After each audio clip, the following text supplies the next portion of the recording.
How many of you have already searched the web for the perfect project with the CX500? I am sure many of you did. And me too. As I said already in previous episodes, this rear frame structure was always the big problem with this model. It is the feature that has a big influence in the overall look of a cafe racer project.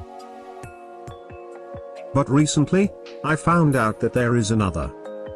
It is not an easy one, but not so difficult either. One of those things that is right in front of our eyes, and we still don't see it. But this Honda will demonstrate it. And I am not referring to the rear.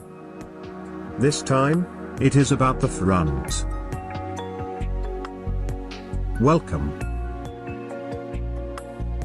to Racer TV.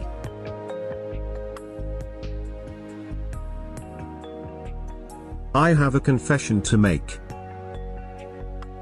I saw this project on the web several months ago. I always found it interesting. But somehow, I thought it was lacking something. Until I found what was missing. Only my attention. When every single day we see so many different projects, it is normal not to give the right attention to some machines. And this was one of them. How did I discover that?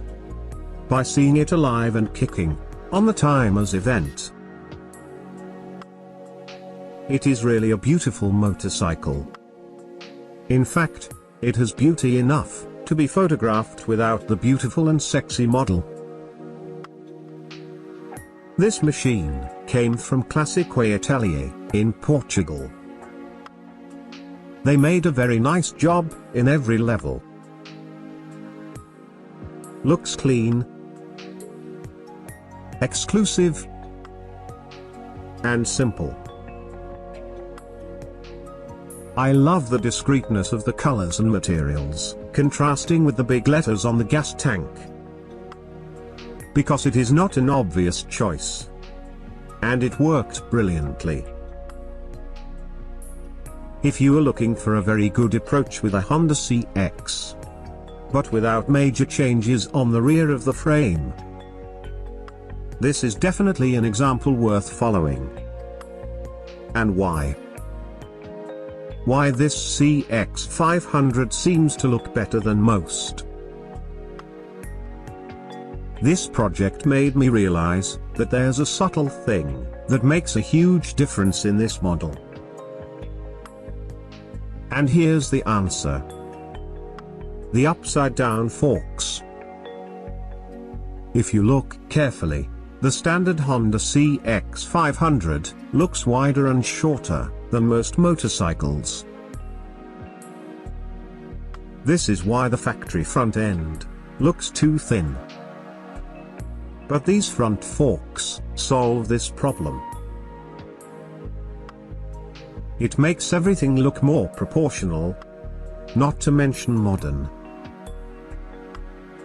And before you ask, this front end came from a Suzuki GSXR, including the wheel and brakes. But I must say that the design of the rear also makes justice to the rest.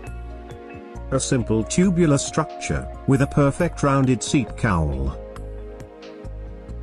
Not too long, and not too short. Just perfect. Like I said earlier, it is not an easy project. And not so difficult either. But with some inspiration and creativity, the final work becomes a reality. Thank you for watching Racer TV. And as always, I hope to see you next week.